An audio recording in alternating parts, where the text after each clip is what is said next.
Good evening, friends. Good evening. Everybody yawn now. Get it over with. Okay.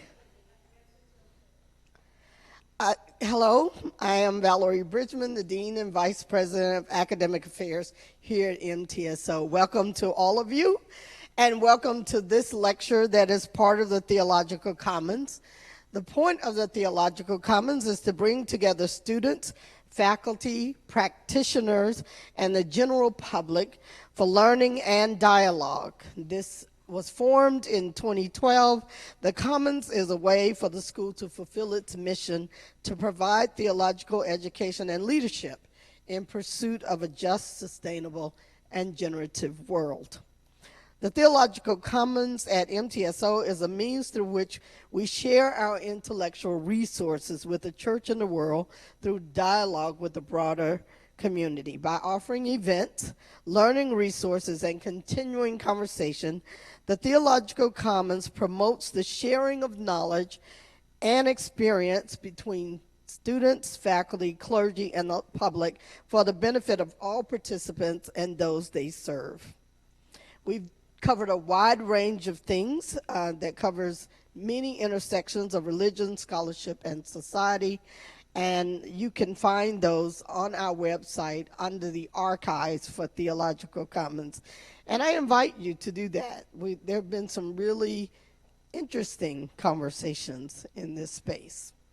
It is my pleasure now to introduce to you our speaker who will engage us tonight around what it's like to live in a post-Christian world. The Reverend Dr. Edwin David Aponte is the Louisville Institute Executive Director in Louisville, Kentucky. He preached a powerful word this morning, calling us into our strange times, didn't he? This is where you can say amen. Okay. In addition to being the director of the Institute, Dr. Aponte also serves as research professor of religion and culture at Louisville Seminary. He earned his PhD and Master of Arts degrees from Temple University, a Master of Arts in Theological Studies from Gordon Conwell Theological Seminary, and a Bachelor of Arts from Gordon College. As a cultural historian of Latinx religions and cultures, Dr. Aponte explores faith, spirituality, and culture, especially at the intersections of race, ethnicity, and religion. He explores African American religions, North American religious history, congregational studies, and religion and politics. He is the author of Santo, Varieties of Latino Spirituality, which came out in 2012. He was co-editor of the Handbook of Latino Theologies in 2006 and co-author of Introducing Latino Theologies in 2001 with Miguel de la Torre. I invite you to enter into this time as dialogue and to engage the conversation and not just listen passively to what Dr. Aponte says. Would you help me welcome now Dr. Edwin Aponte?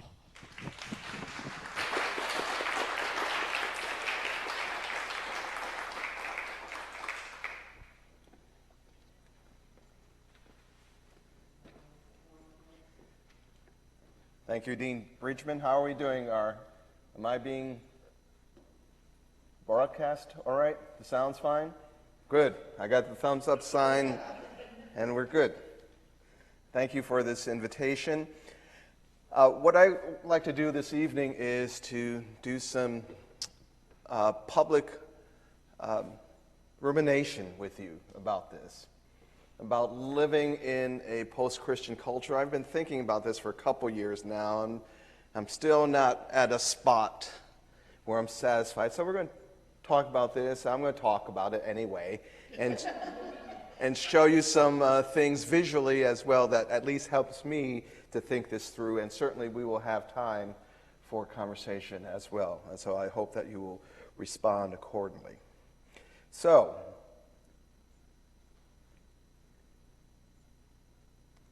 there we go. This thing, post-Christian. I must confess to you, I don't know what this means. Well, this is a great start, right? Some people, though, think they have a clear idea of what this means. A few years ago, Newsweek, when Newsweek was still being published as paper, right, it's available online, they had a cover story about the decline and fall of Christian America. And then there's this organization that describes itself as a research organization, Barna, that talks about this. It's hard to see, so let me pull it up a little bit. They had a study on how post-Christian is America. So they have done some measurements about this, and that, yikes, whatever's going on, that in 2015, the United States, and I think that's what they mean by America based on the map here, right? That in 2015, the United States of America was more post-Christian than it was in 2013. So that's okay. Maybe I should be worried about that. I'm not certain yet because I still don't know what they mean by post-Christian. Here's someone who defines post-Christian. This fellow, he's a missionary from the United States. He said that in a post-Christian society, the biblical story that once shaped culture is no longer the narrative that gives meaning to life. The biblical story that once shaped culture is no longer the narrative that gives meaning to life. And so that is, for this person, what a post-Christian culture is. Okay? Well, the Barna group, back to them, they've also identified 15 different characteristics of a post-Christian culture. I'm not going to make you look at all of these here. I will. Well, did you want to? I mean, I thought I heard an awe there, but I'll lift up a couple. Part of a post-Christian metric, that is to measure how post-Christian the United States is do people no longer believe in God? Another post-Christian metric that I'll lift up here are people who have not attended a Christian church in the last year. That means we're on the way to being post-Christian. Or about this one, have not volunteered at church in the last week. Oh, okay, so you know a lot of post-Christians then, right? Is that it? Or is it that some of you might be feeling a little bit post-Christian yourself? I was at church on Sunday, so let me just put that out there for right now. So these 15 things. But, all right, if we're going to measure what a post-Christian is, are these the only metrics we ought to be concerned with? Are there other post-Christian metrics? Well, what about what's happening at the border between the United States and Mexico? Is there anything Christian or non-Christian or post-Christian about what's happening there? Are there other post-Christian metrics? After Hurricanes Irma and Maria swept through the Caribbean and Puerto Rico was devastated, and for months and months, so many thousands of people without electricity or water, does that factor into measuring what is a post-Christian society or not? How about what's happening not too far from here, up in Flint? They still, right, don't have clean water there. Is there any way that can be part of the measurement of what Christian is or post-Christian is, besides whether or not someone shows up in church on Sunday? Are there other post-Christian metrics that we ought to be attentive to as well?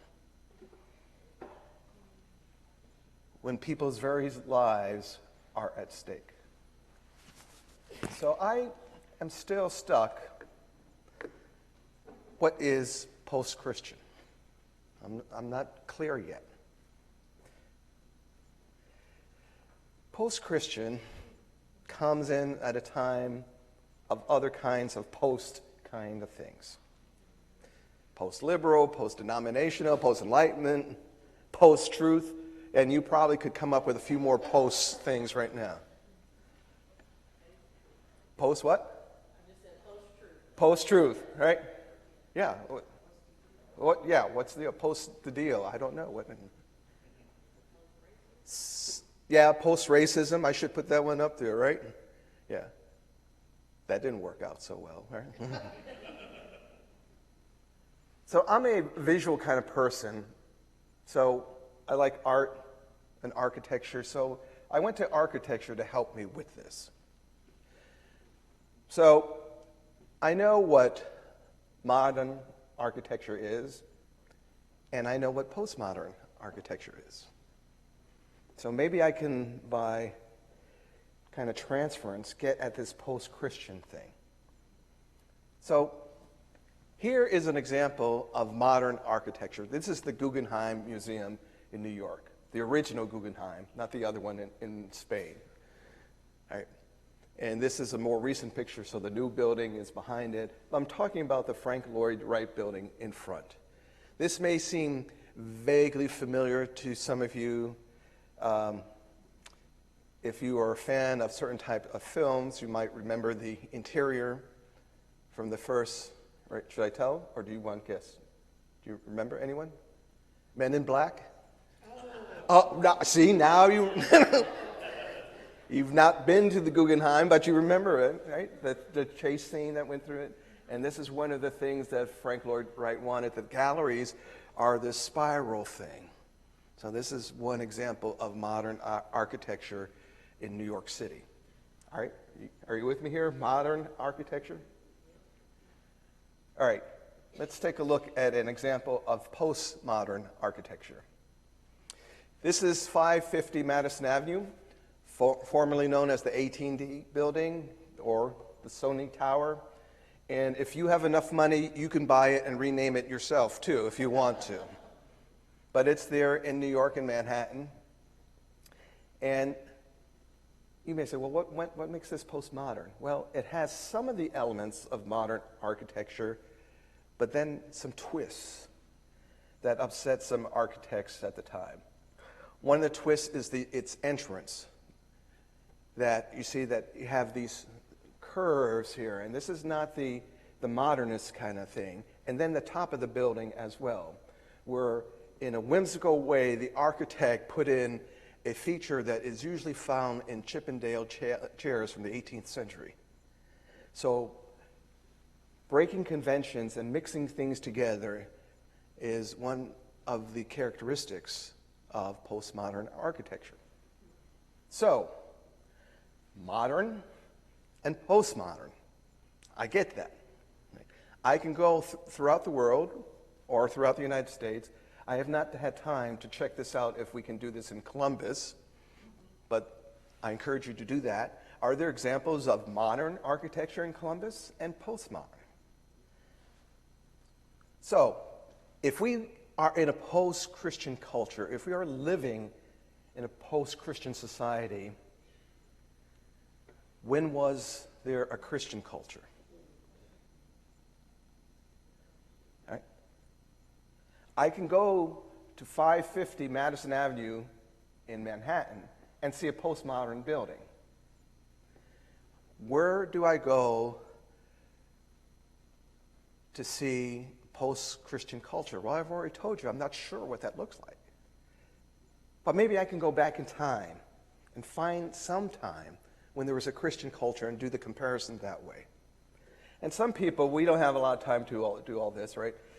Yeah, as you know from working with your professors and some of your colleagues, I could spend a long, long time tracing all this out. But let me jump some for you and go back to the 1950s, because some people say that was the epitome in recent memory, though for some of us, as I look around the room, it's ancient history, of when there was a Christian culture here in the United States. And it's sometimes associated with this person, Dwight David Eisenhower, General of the Army, 34th, I think that's right. I meant to double check that.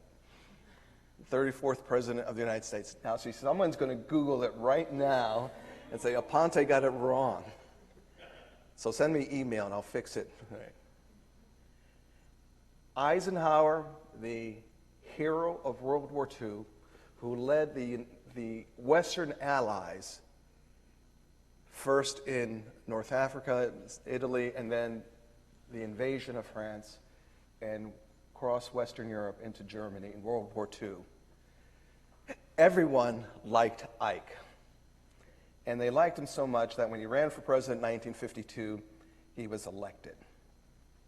So this is a photograph of when he was sworn in as president on January 20th, 1953.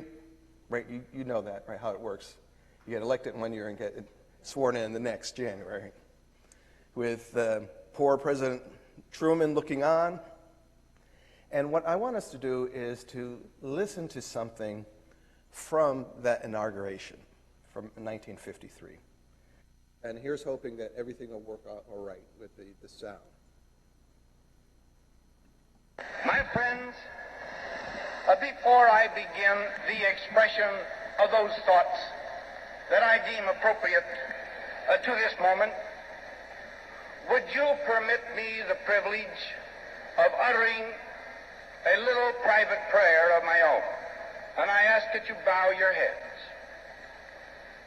Almighty God, as we stand here at this moment, my future associates in the executive branch of government join me in beseeching that thou wilt make full and complete our dedication to the service of the people in this throng and their fellow citizens everywhere. Give us, we pray, the power to discern clearly right from wrong, and allow all our words and actions to be governed thereby and by the laws of this land. Especially we pray that our concern shall be for all the people, regardless of station, race, or calling. May cooperation be permitted and be the mutual aim of those who, under the concepts of our Constitution, hold to differing political faiths, so that all may work for the good of our beloved country and thy glory. Amen. All right, so let's just let that settle in for a second or two. Everyone was expecting General Eisenhower, when he was sworn in to be president, to launch into his inaugural address, because that's what new presidents do. What Eisenhower did, and you can see this online, it's in the archives, I think it resides at the Eisenhower Library. He wrote out a prayer, and you can see his handwritten. He did it on the back of hotel stationery. And Eisenhower recited this prayer. All right. President of the United States, his first official act is to pray. We've come a long way since 1953, right? And My friend, no, we don't want to do it again, Mr. President. Some people from that onward saw Eisenhower's years as President of the United States as a time for the blooming of Christianity. Those of us who are U.S. citizens were taught somewhere along the way the Pledge of Allegiance, right? I pledge allegiance to the flag of the United States of America and to the republic for which it stands, one nation. Anyone? All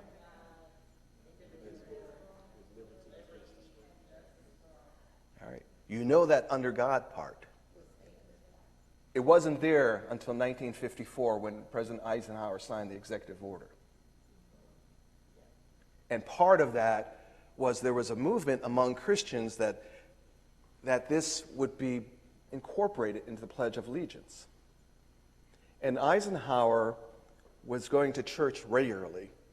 Indeed, shortly before he became president, he got baptized. You didn't know that, right? Became Presbyterian. So.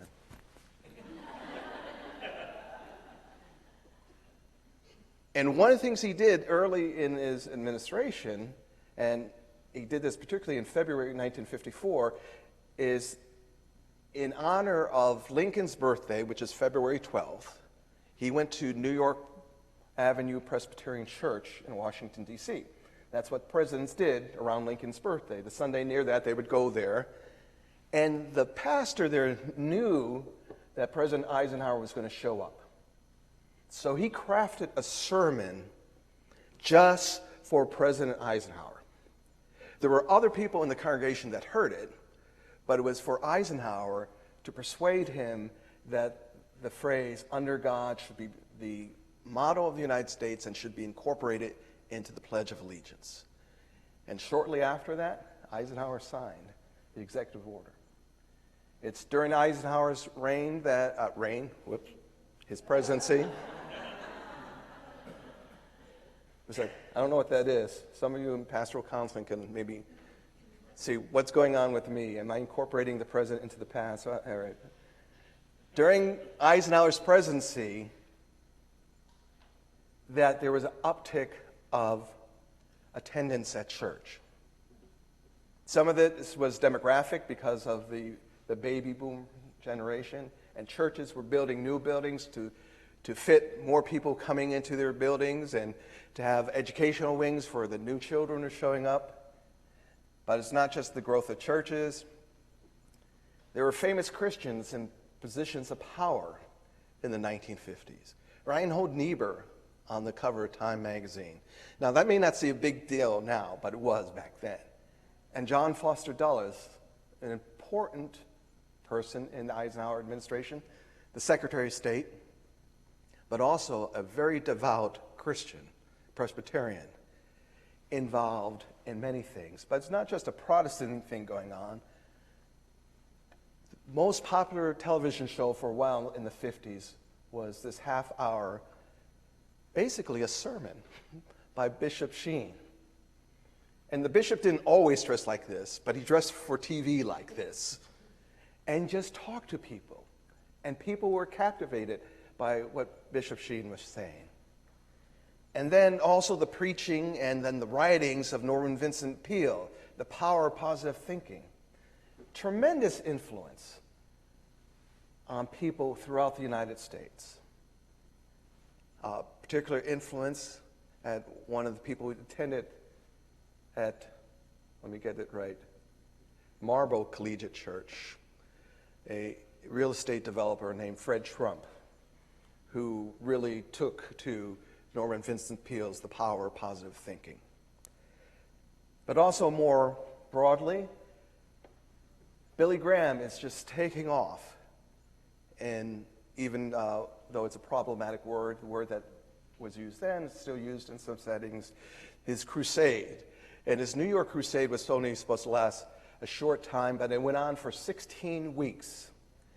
And Graham preaching in New York, it is estimated that over 2 million people came to these evangelistic meetings. Surely this was the time of a Christian culture in the United States, where so many people were Christian or becoming Christian, and there was influence in every aspect of life. The 1950s also were a time of segregation. White, colored. I didn't live through that, but I remember when I lived in Dallas, Texas, some years ago, they were refurbishing, renovating the courthouse building downtown, and they took down some wall covering, and they uncovered the segregated water fountains that had been covered up that still said white and colored. The 1950s, a time of segregation where people are only restricted to certain things that they can do, places they can be. And it wasn't restricted just to these nice neon signs. Establishments had signs like this: "We serve whites only, no Spanish or Mexicans." There's the hatred in the sign, leaving aside exactly what ignorance is being displayed here, that you got Spanish and Mexican. What are they saying there? Right? Or this vile sign: No dogs, Negroes, or Mexicans at the Lone Star Restaurant Association, put up in restaurants in Dallas, Texas. 1950s were also the time of this tragedy, the killing of Emmett. 1950s were also the time of where the federal government sent the 101st Airborne to public school, so 9 students could attend, because the governor of the state refused to desegregate the public schools. Okay, maybe 1950s were not the time for a Christian, but if we're still claiming that we are living in a post-Christian society, maybe we just need to go further back in time to find that Christian society. So let's go to the 1920s, before World War II, before the Depression, where you had famous preachers like Aimee Semple McPherson and Billy Sunday, again, thousands of people coming to their meetings. Sister Amy, of course, she was the one who really was the founder of megachurch. And people would listen to her on the radio and forgive her whatever kind of odd things were happening in her life, because she was preaching, right? And Billy Sunday left professional baseball to preach the gospel. In the 20s, finally, after decades of work, Christians were advocating getting rid of the sale of alcohol when the United States has voted dry. And we all know that worked out pretty well, right? The 1920s, then, is also growth of people attending church, growth of people having all kinds of Christian education in their congregations. The 1920s were also the time where it was perfectly fine to have this photo taken in church. Come on and bring your robe, and the photo taken under the sign that says Jesus saves. The 1920s also the time where you could wear your KKK robe, marching through Washington, D.C., proclaiming how you are a Christian and America is first under God.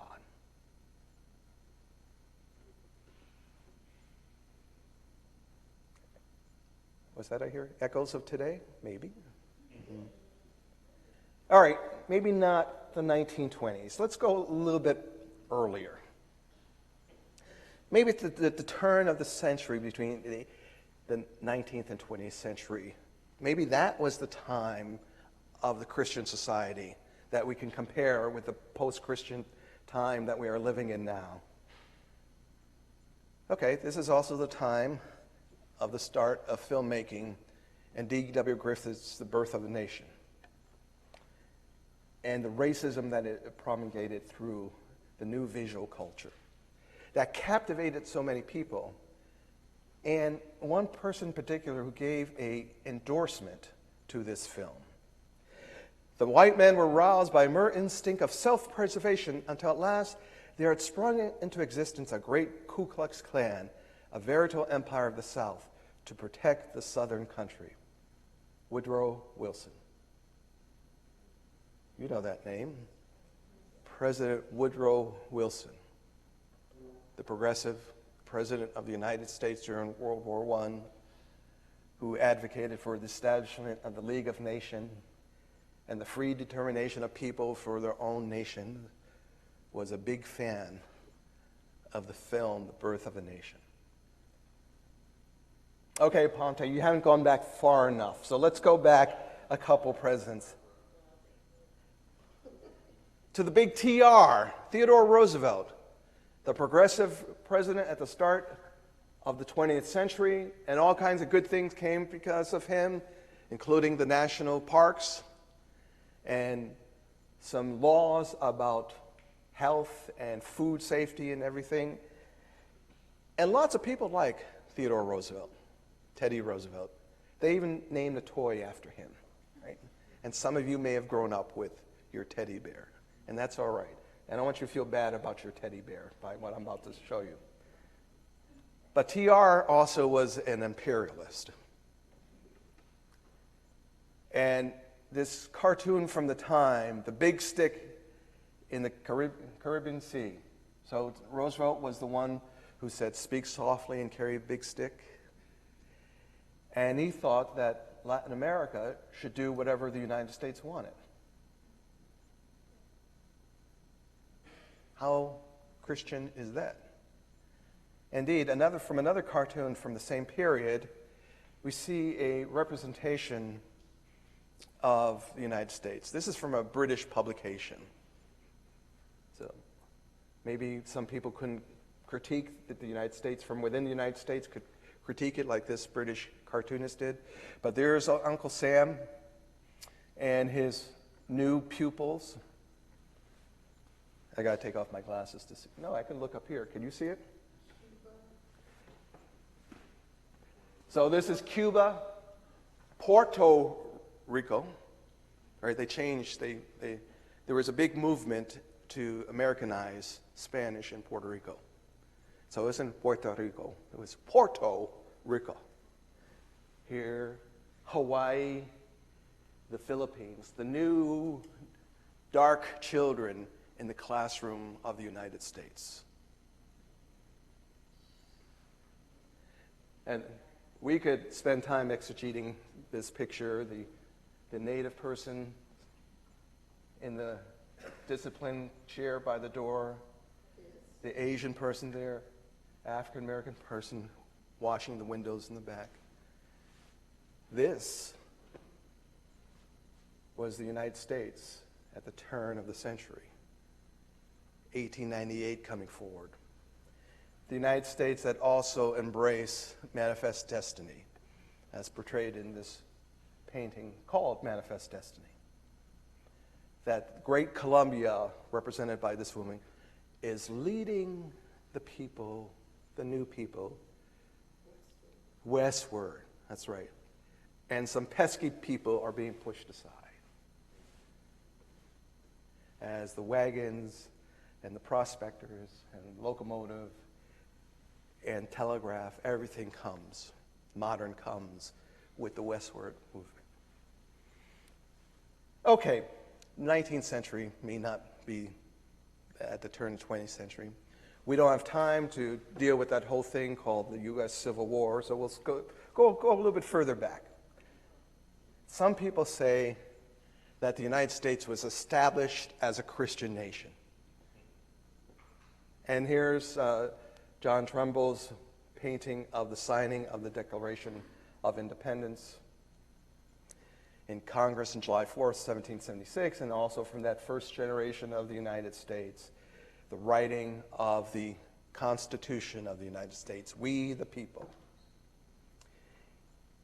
In that Constitution, of course, are the words, "Representatives and direct taxes shall be apportioned among the several states which may be included within this union, according to their respective numbers, which shall be determined by adding the whole number of free persons, including those bound to a service for a term of years, and excluding Indians not taxed, 3/5 of all other persons." U.S. Constitution, Article 1, Section 2.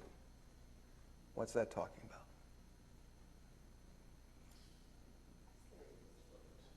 This is talking about the enslaved people. Mentioned in the Constitution,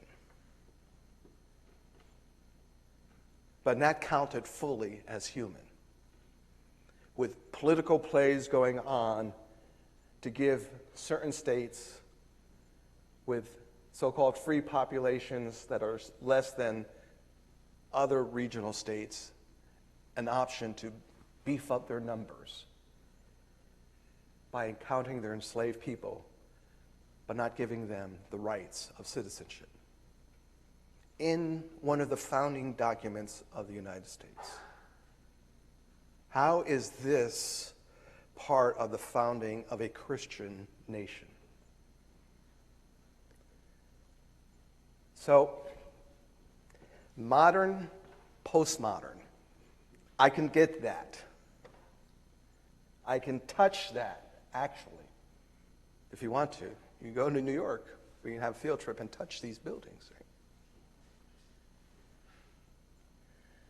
A Christian culture, a post-Christian culture. I still don't get that. How can we be living in a post-Christian society when it's not clear to me whenever, wherever, in what place and time there was a Christian society in the United States? Now, don't get me wrong. There are certainly in the history of the United States always been people who call themselves Christians. And at different times, there have been a whole lot of them, and sometimes it's been fewer in number. And certainly some of those, mostly men, who started the United States were Christian, but some of them were deists and would never be welcomed into some churches today because of their beliefs and practices. So Christian culture, post-Christian culture, I think these are distractions. So how can we get clarity in this? Well, this is one of the ways I get clarity, to be reminded of this from the Hebrew Scriptures. With what shall I come before the Lord and bow down before the exalted God? Shall I come before God with burnt offerings, with calves a year old? Will the Lord be pleased with thousands of rams, with 10,000s of rivers of olive oil? Shall I offer my firstborn for my transgression, the fruit of my body for the sin of my soul? No, you can be as religious as you want, but that's not it. The prophet says to us, God has shown you, O mortal, what is good. And what does the Lord require of you? To act justly and to love mercy and to walk humbly with your God. So the question of a post-Christian culture, is it historically accurate or inaccurate? The question of a post-Christian culture, is it disregarding contemporary realities? Is it also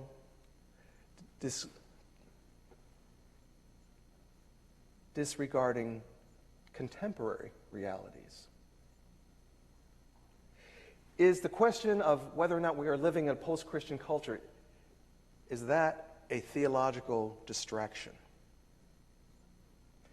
Is it a practical distraction?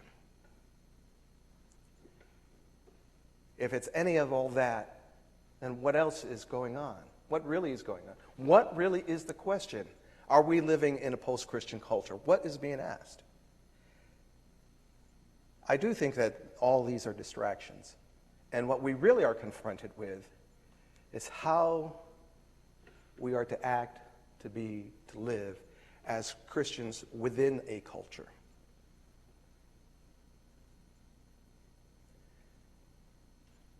The culture is always changing, whether we like it or not. But that's the real challenge. How, if we call ourselves Christians, how are we going to live in the now and not pine for something that never was? So those are some of my ruminations. I'd be delighted to have conversation with you.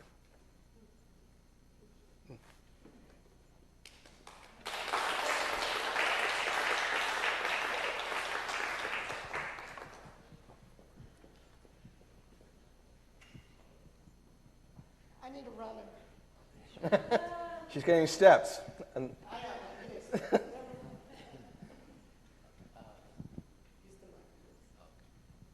Thank you very much, Dr. Aponte. Oh, thank you very much. Thank you. you're welcome.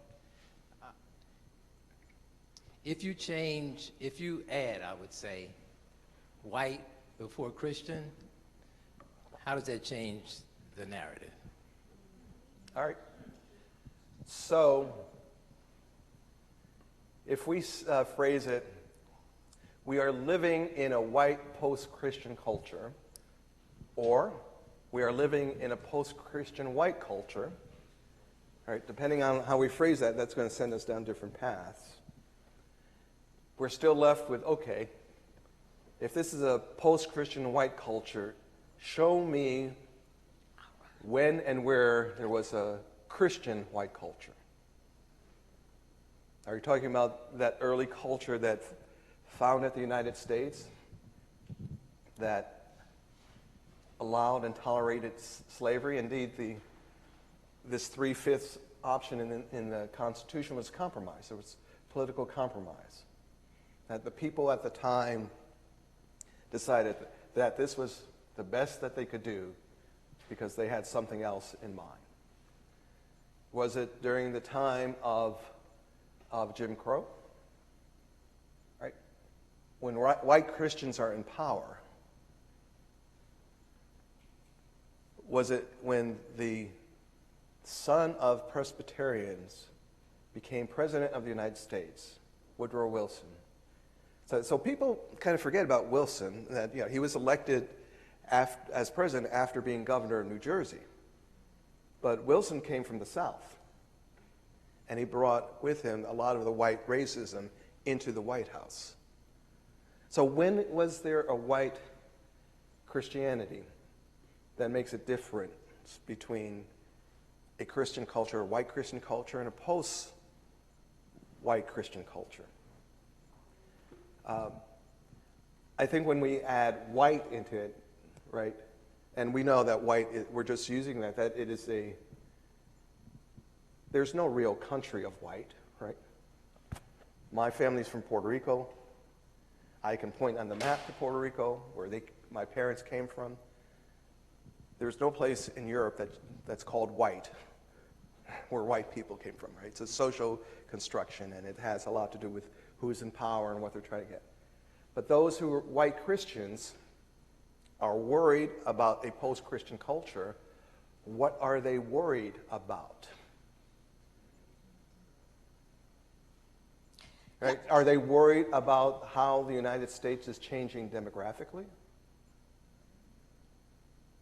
Right? It was not too long ago, some people were saying by 2040, the year 2040, that the United States will be a minority-majority country, that there will be no racial ethnic group that will be in majority any longer. And some people looking at the data are actually saying, well, 2040 is already here, certainly in some places. So is the question of whether or not we're living in a post-Christian culture, is that a mask for something else, another concern? So my question to you, thank you, Dr. Aponte. My question is, I wonder what people mean by Christian. That's right. When they're saying post-Christian culture. That's right. That's the other part of it. All right. So why, and maybe this reflects my age, I'm getting cantankerous, right? Why is it more important for me to be worried whether or not someone shows up in church on Sunday? And I'm not worried about when babies are put in cages in the border. Right? How is that putting children, separating them from their parents, how is that Christian behavior? So you're right. Yeah, so every piece of this we have to unpack. What do you mean by post, and what do you mean by Christian?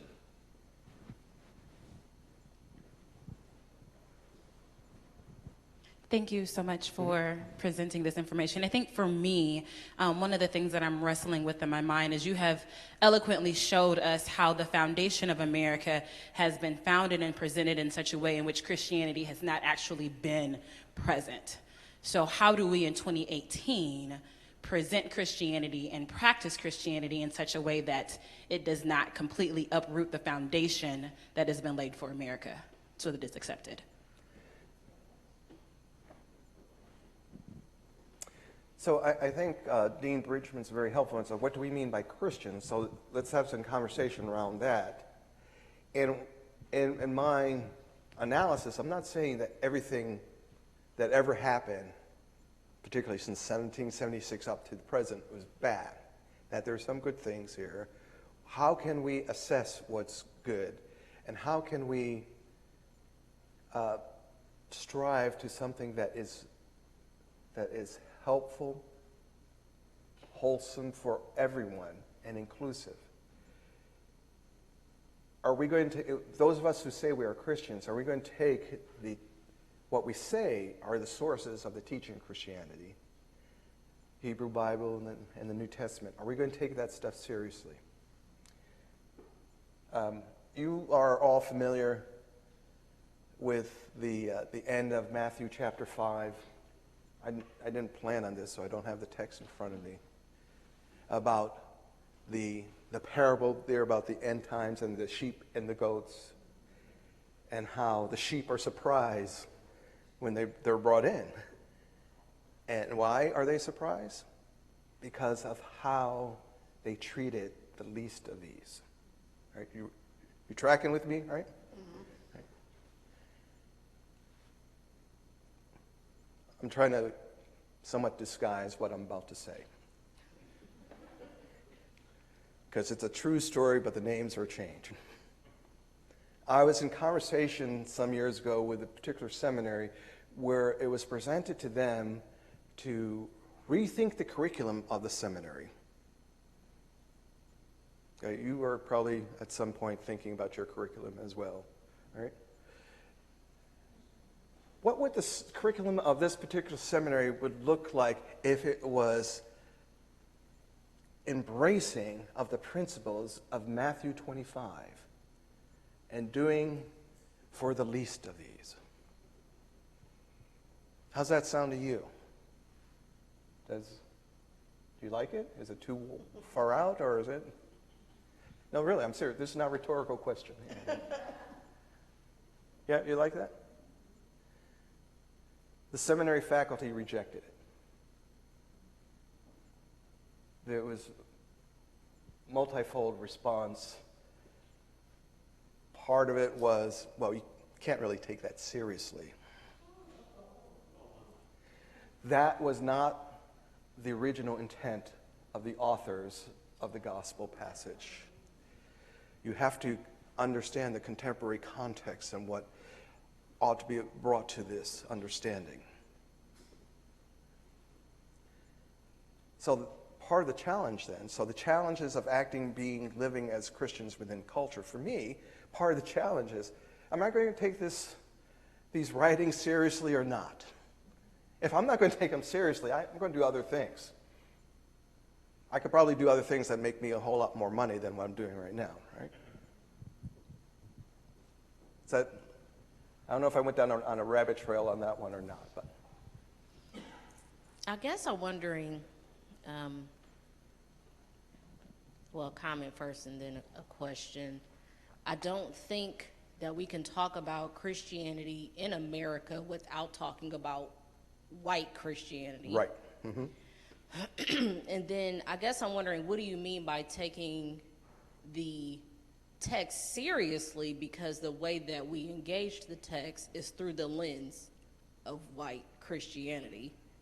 So, I don't know, it's just getting kind of cyclical. Right. No, but no, maybe not so cyclical, because you started off at the right spot. So let's name the reality.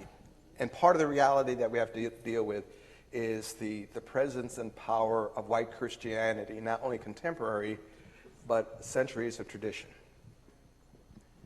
So if we can get to that point alone, that's a big leap forward. And part of getting to that point alone is to do it in ways that are charitable and forgiving and accepting and loving. And that sometimes means that we have to get over things that happened in the past to talk about the truth, to move forward. So let's name the reality of white Christianity, but then what are we going to do with that? Then can we talk about Christianity that is not totally fused with whiteness? Now, recognizing that every Christianity that we experience it in culture. So what does that mean then to understand the Christianity experienced and lived out by different cultures? Can we allow space for that? Are we comfortable with that?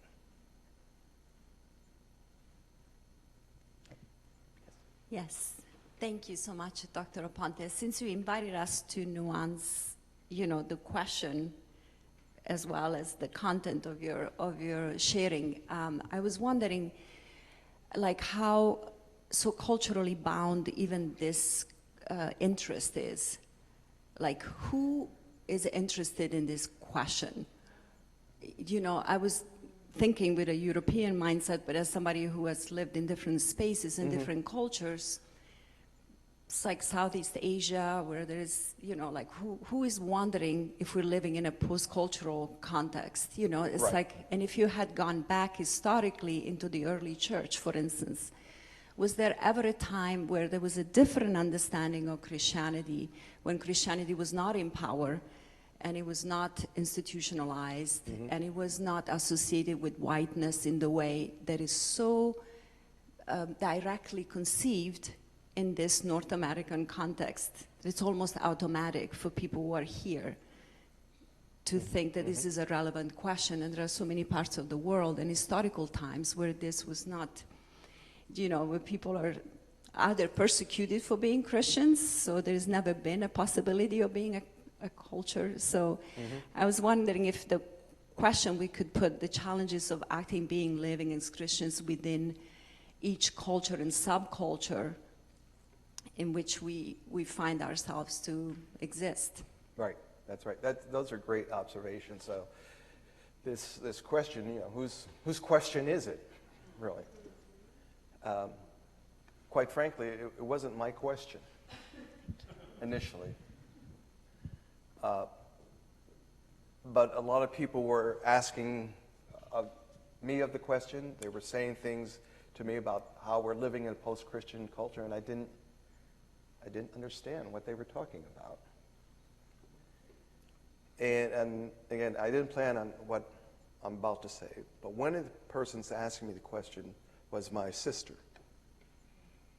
My younger sister, who calls herself a Christian, is part of an Assemblies of God church, and we would tiptoe around each other at family gatherings. Now, for a number of years, it was because I knew that she wasn't quite sure that I was a Christian, right? So you can imagine all the dimensions of that, right? But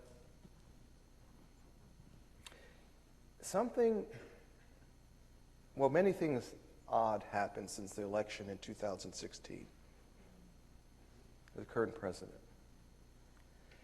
And one of the things that came out of that was that my Pentecostal,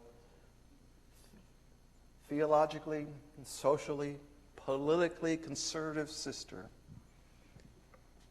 registered Republican, who regularly goes to the gun range with her husband.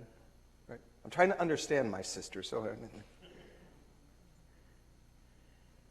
she says to me, I'm a Christian and there's something wrong with all of this. So that there's something in her understanding of her faith that is questioning everything that she has been taught for all these years. So one of the reasons I want to engage this, it's not my question, but it is the question of others. And in this moment, is there an opportunity for us to engage with one another and move to another place and really begin to explore the kind of things you mentioned. What does it mean for us to be living in these particular cultures, in subcultures, and open our eyes to the rest of the world and realize this is not their question, but what is their question in other parts of the world? And are we interested in that? Ought we be interested in that? So I see this as an opportunity to get unstuck and move to another place. I don't know what that place is. Comment and then kind of an extended comment, but I think there's a question there too. The first comment is Woodrow Wilson doesn't get very good attention in Spike Lee's Black Klansman either. So you kind of called him out, and and the same stories told in the movie. Have you seen the movie I haven't yet? seen it yet. Yeah. You've got to see Okay. it. Just a little recommendation for Black Klansmen. But I'm thinking about Reinhold Niebuhr, and Christ and culture. And so I'm wondering about the fact that these things always exist simultaneously. And I think that's a good insight from Niebuhr, right? So that you have always at the same time kind of a contingent of the Christian world that wants to be about doing this. Mm-hmm. Christ in culture. How does the presence of faith transform and do something to the world that we live in? And then there are those that are going to see Christ against culture, and they're always going to be lamenting the fact that, or maybe rejoicing in the fact, I think this is it, that there's a real difference between the gospel that Jesus intended to preach and the world that's out there. And Christianity and that world never coincide. And then there is kind of the Christ, and this is where I'm not sure I get Niebuhr exactly right, that transcends culture, right, and that maybe sees that Christianity ultimately, and I'm not sure that Niebuhr would go this way, but should be something triumphal. And ultimately we live in this kind of post-eschatological thing where the kingdom is there, we just need to get there, mm-hmm. And then that's the group that laments the fact that we've lost something. Mm-hmm. We were so close here, and now we've taken a step back. So, and I think all of those things are kind of happening, at the same time. There's failure, there's people that are working hard for justice, trying to make it work, and then there's those that are, just kind of out of it. So anyway, I find Niebuhr helpful on that still. So. Yeah. I commend you on a good summary of Niebuhr's. This is Richard Niebuhr's Christ and Culture. Not Reinhold, the other brother. Right? So, and I do find his 5 categories helpful, but only to a point. And this is why. Richard Niebuhr wrote the book from a series of lectures he gave at Austin Presbyterian Seminary, I want to say 1949. And then he, particularly back then, you write up your lectures into the book, and here it is, published by Harper and Row and so forth. So in my imagination, I travel with Professor Niebuhr. And I leave Yale University in New Haven, Connecticut, and I take the train to New York. And then I transfer from one train station to Penn Station and take the train down south to head toward Texas. And I travel, and because it's Austin Presbyterian Seminary, they've probably paid for first class for me, so I'm traveling well, and I have my sleeping berth and meals in the car, and I get to Austin, and I deliver my lectures, and there's a banquet there, not like the Persian banquets, a Southern Presbyterian banquet, so it's okay. For those of you who were in chapel earlier today. And then I go back after successfully delivering my lectures, I go back to New Haven. If I'm Professor Niebuhr traveling like that in 1949, there's one thing that I probably never noticed. What happens when I'm traveling from New York across New Jersey and get to the state line between Pennsylvania and Maryland. It's the Mason-Dixon line. And there were people, even if they bought a first-class ticket in New York, would have to change their seats on the train once they got into the segregated South. So that in Niebuhr's Christ and Culture, there is remarkably nothing about the culture in which he was living and writing at that time. And so that's where I have challenges with this very helpful 5-fold analysis of culture. Is that, maybe it's just my individual experience as a Latino man in the United States that that this doesn't get to everything about culture. There's something more here that's going on.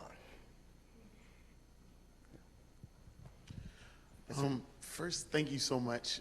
This presentation has made me think about so many things, so much differently.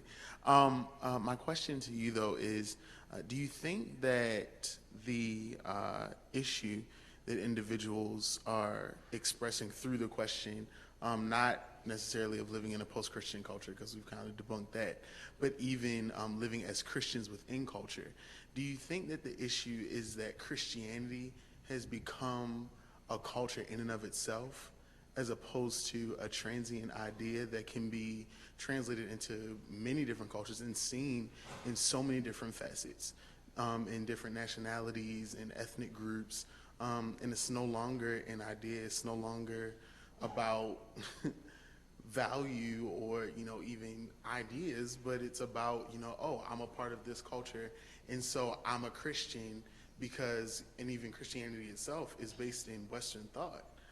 So what is your response or your thoughts on that? Well, yeah, sure. So that we encounter Christianity because we are located in culture. But if a particular culture makes it so easy to be Christian, to what degree is someone really a Christian? So coming through the 1950s into the early 60s, it was real easy for everyone to be Christian. That's not, if you didn't go to church, everyone in the neighborhood knew that you weren't at church, right? Now it doesn't matter.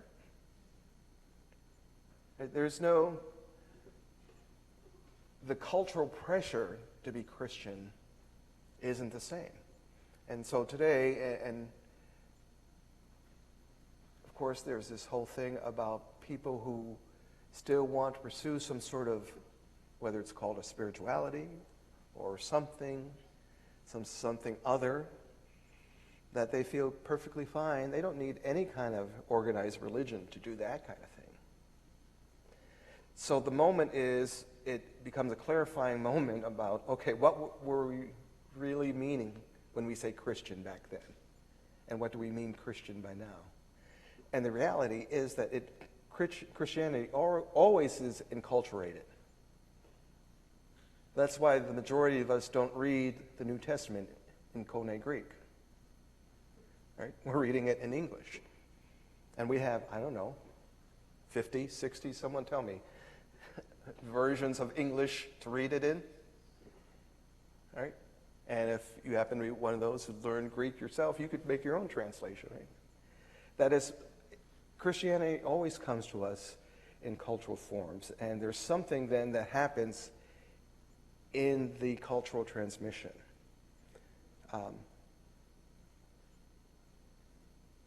It's one way to look at this, and if you happen to know one or more languages, is when jokes are being told.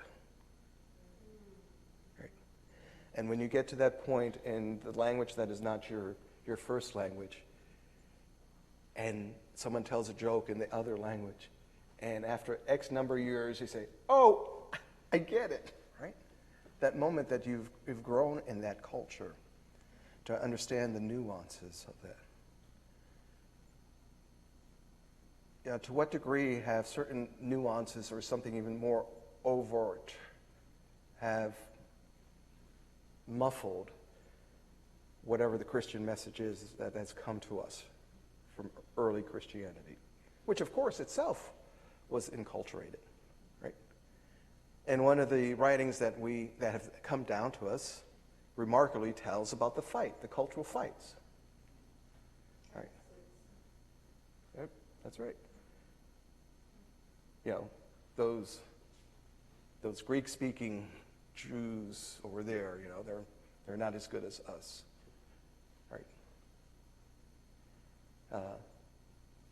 Well, I was about to go on a rabbit trail, but I won't. Yeah, this is a follow-up question. I was a little soft with the earlier question. Okay, come at me now. But wasn't the picture on Time magazine, was that Reinhold Niebuhr? That was Reinhold Niebuhr. Yes, I thought it was Reinhold Niebuhr. And so when you put white before Christianity in this country, an unspoken truth that comes with that is always avoided. I mean, not always avoided, but often avoided. And that is a question of white racism, and how white racism and white Christianity in this country have gone hand in hand. Right. That white Christianity has been an instrument of white racism and white supremacist consciousness. I was thinking about the book by James Cone entitled The Cross and the Lynching Tree. Mm-hmm. And this is at the center of his he actually has a chapter in there on Reinhold Niebuhr, where he talks about that white racism actually being the sin that white Christianity is participated in. And that seems to me to be when and I guess I'm speaking too, because when the way you laid it out and you contrasted those different periods of Christianity. I grew up what I call the apartheid South. I'm from North Carolina. As a child, when we went to the movies, the black children had to go upstairs and sit in the balcony, while the white children sat on the first floor. That was a reality that I experienced firsthand every day growing up. So the contrast in the narrative, that's what I was just asking, how the narrative changes when you actually talk about what is the Christianity that in the contrast that I'm seeing is really that is a Christianity that is infused with white racism. Right. And that seems to be at the crux of the matter here. I mean, at the heart of this question around Christian, not Christian, post-Christian, et cetera. It's the unspoken reality of white Christianity and its participation and being an instrument of white racism. Right. And I agree with you. So you and I agree on this. I am willing to bet that there are some white Christians who will not agree. So go ahead, please.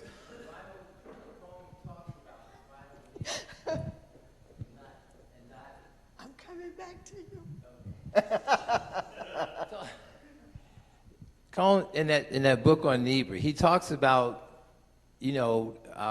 Niebuhr not being, he's on the he's on the cover of Time magazine at this time. But white Christians, what's happening to black people at that time? That's right. Horrific. That's right. They're not addressing it. They're not speaking to it. White Christians are not speaking to the horror that is facing black people in this country. Right. So that in the 1950s, when both Reinhold Niebuhr and John Foster Dulles are on the cover of Time, they're not asking these questions. Right. Can I just add to that? Sure. They're not speaking to what's happening to black Christians. So when I was asking you, what do we mean by Christian? Because people who were dressed in sheets under a sign that said Jesus saved was bombing and burning black churches. That's right. So those people would have called themselves Christian. That's right. While burning and bombing not just black churches, Hispanic churches, Jewish synagogues, the Native American, I mean, so I think I'm with you about the conundrum of this question, which is to say, the Gordian knot of it is people want to focus on the word post-Christian, and really maybe the question is, what is Christian? Right. And so I want to say one other thing, then I'll pass the mic.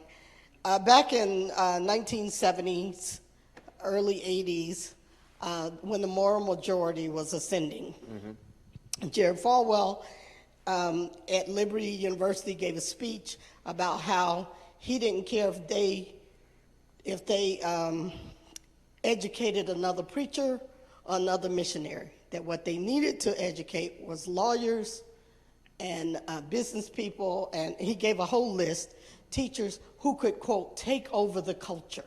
Right. Right?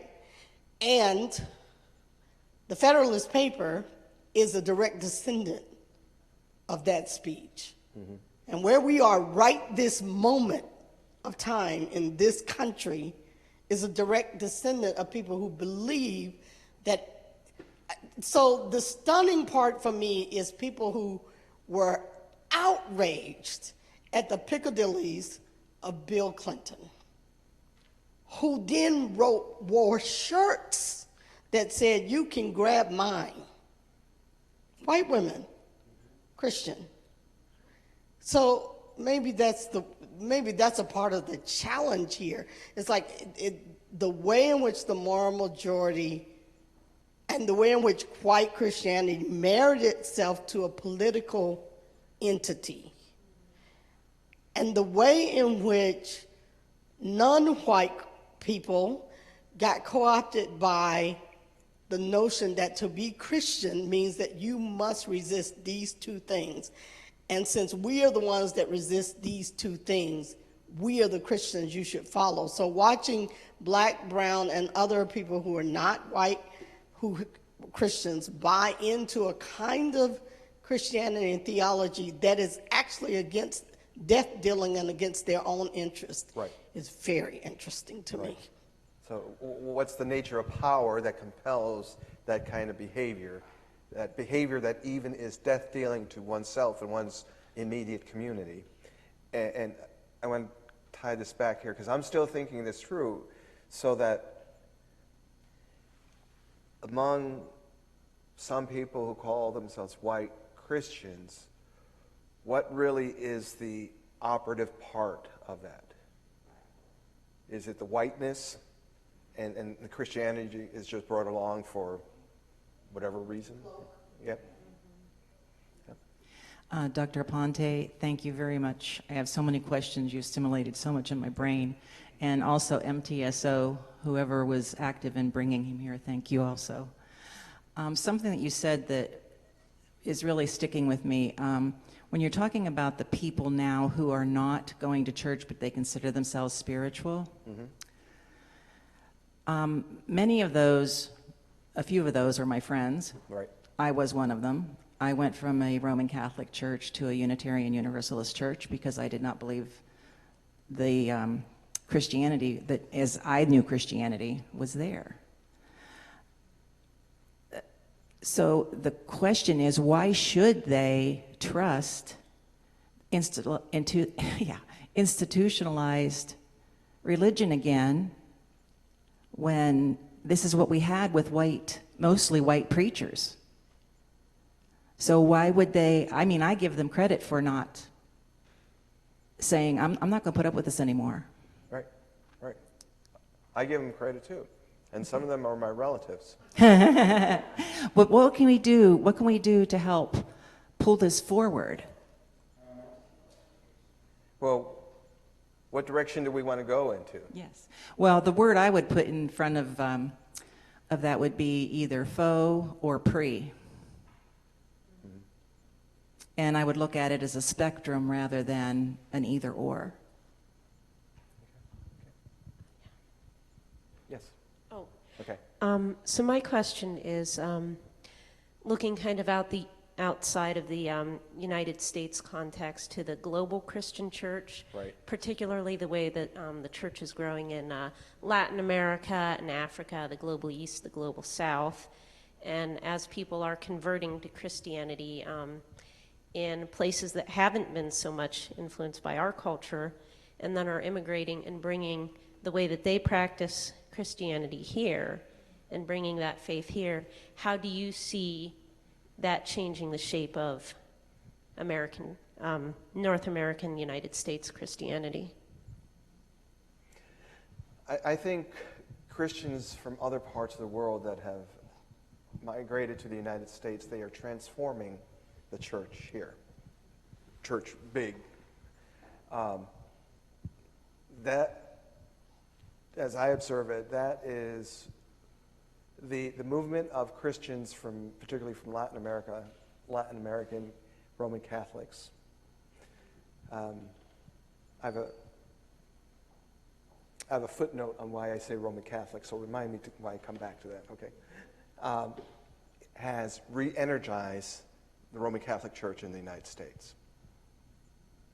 It's because of these transnational Catholic Christians that are now here.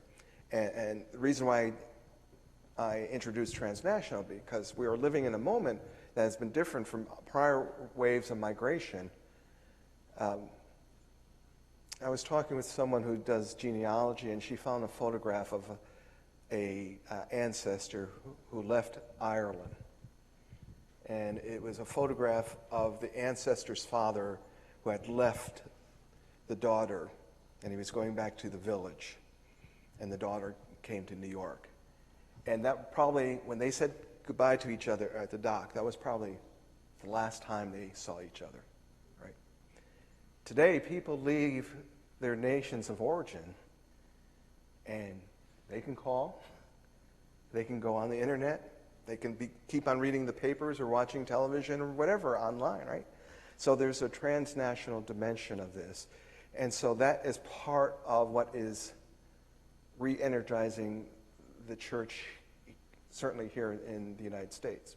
Now, one of the challenges there is that the official hierarchy of the Roman Catholic Church does not recognize the transformation, the Latinization of the Roman Catholic Church in the United States. All right, and so now I remember my footnote. I have a friend, another scholar, a historian, who studies other forms of Catholicism. So she reminds me that there's not just one type of Catholic. So that's why I say Roman Catholic. I am not a old-time anti-papist or anything like that. So I don't know if that addresses your question, though. And that is one of the things that happened, that it's a revitalization of the church here. If the church that is already here welcomes and recognizes the new arrivals. And sometimes they don't. And if there's no welcome in church, what happens? People won't stay where they're not welcome. So I'm a counseling student, so I am thinking about not the question itself, but why are we asking this question? Like, what is, I hate this phrase, but what is the question behind the question? Because what I'm hearing, I'm thinking about my family, who are black. They're not white Christians, they're black Christians. And I am thinking that I would imagine that the question behind the question is, are we still important? Mm-hmm. Are we still in power? Right. Is the country going to look the way that we think that it should look? Are people going to have restrictions? So I'm kind of wondering what you perceive to be the question, the feeling, the fear behind the question. Are we living in a post-Christian culture? Well, I think part of what you mentioned is what I think is going on. There's fear there. There's fear of loss of position and power, which, when we press on that, then it unmasks the notion of Christianity that one has if you're afraid of losing position and power. All right, so in my response to the prior question, part of the revitalization of the Roman Catholic Church in the United States are people coming from Latin America, and a lot of those people are brown people. Some are black, some are white, right? Using the racialized categories here in the United States. And so, even though they're revitalizing the church, that's not being recognized because they're not really, they have to become like us first, whoever us is. And of course, this is not the first time this kind of thing has happened, right? That those in power are trying to impose the certain ways of being and doing and living on others. So when the international border crossed hundreds of thousands, if not millions of people in 1848, when the United States took over half of Mexico, there were already Christians in Santa Fe. But now that that part of the country became under jurisdiction of the U.S. Catholic Church, Roman Catholic Church, then Rome sends a new bishop who's from France, who says, oh, these people don't know how to be Christians. And there's this whole kind of new way that's imposed on the Christians. People have been Christians for centuries there in the Southwest in New Mexico. So I think certainly there's fear of the unknown, fear of the difference, fear of losing power. And why is that power held? And why does someone want to hold on to it? What's being exercised through that power? And getting back to this observation about white Christianity, some people who are in that power place of white Christian, they are pursuing policies that aren't Christian, but certainly support whiteness. Right. Yeah, it's racism, right? And so part of what I'm doing is, in my work here, is I'm trying to find a strategy. I don't know if I'm going to be successful. How can I want to engage many people. But one group I want to engage are those white racist Christians, and to challenge them on all of those points. God bless you.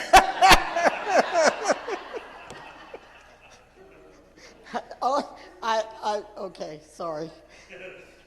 I guess I'm wondering, not I guess, I know I'm wondering, one of the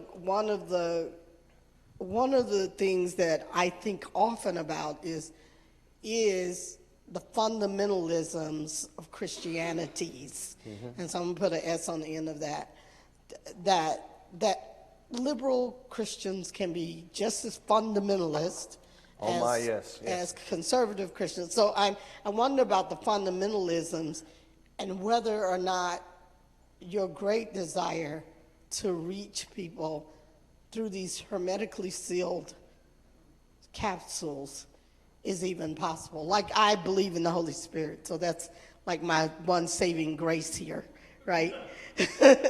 That I believe the Spirit can do things that are humanly impossible. It's humanly impossible for us to do. But that is what your last statement provokes in me. We have about 3 minutes, so I want you to have a final say or word to us, and we will call it. Well, this really is the final word, that we already know what we're supposed to do. To act justly, to love mercy, to walk humbly with our God. If we embrace that and do everything we can to explore what that actually means in life, I'm hopeful that these distractions will be pushed aside. I was going to say fall aside, but No, I don't think it's going to be that. I think they're going to need to be pushed aside with doing justly, doing loving mercy, and walking humbly with God. And I don't know about you, but I don't know exactly fully what that means to walk humbly with God. So we need each other as we try to live into this. So thank you all. Help me thank Dr. Aponte for thinking out loud with us, for asking questions and asking us to ask questions, for speaking in this Theological Commons and giving us, I hope, something to think about into the night. Go in peace, get some rest. See you tomorrow, some of you.